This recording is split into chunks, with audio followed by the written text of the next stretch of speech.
Alors avant la mise en production des 7 véhicules drones à aménager, on a commencé par faire un avant-projet validé par les services de police. On a engagé ensuite la préparation d'un prototype et après on a pu effectivement engager la production des véhicules qui se décompose en 3 phases majeures. Une partie carrosserie pour tous les éléments qui touchent au véhicule, une partie électricité pour tous les équipements et enfin une partie menuiserie pour tout le mobilier équipant le véhicule. Donc sur ce véhicule-là, nous avons posé de l'isolation sur l'ensemble de la partie cloison, caisse. Après, nous avons posé des protections latérales.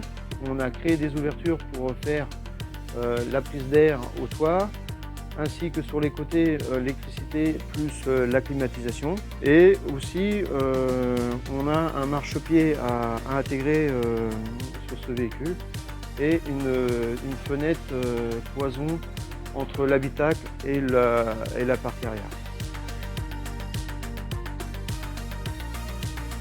Donc, du coup, il nous a fallu la scie à panneau pour faire le débit. Après, du coup, on s'est servi de notre machine qui est une Unity pour fabriquer tous les assemblages. Et ensuite, on était sur le plateau pour monter nos meubles.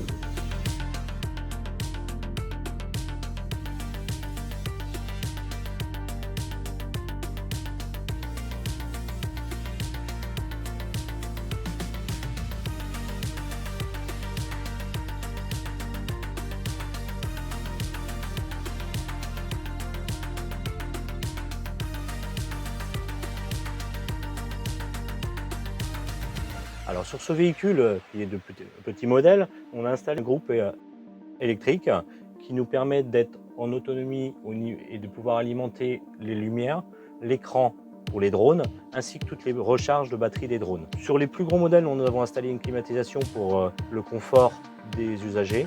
Les véhicules peuvent être chargés soit en roulant, soit en étant branchés sur le secteur d'un bâtiment. Vous avez des prises USB, HDMI, et quelques prises électriques pour pouvoir travailler sur un PC par exemple.